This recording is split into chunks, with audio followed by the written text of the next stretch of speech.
12 గుమముల పరలోక రాజ్యం తమ్మీ నువ్వొస్తవా ఏపులేని ఏకైక రాజ్యము అన్నా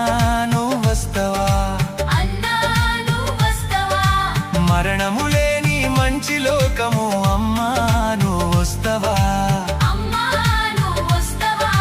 కష్టము లేని కరుణ లోకము చెల్లి నువ్వొస్తవా దుఃఖము లేని గొప్ప లోకము బాబూ నువ్వొస్తవా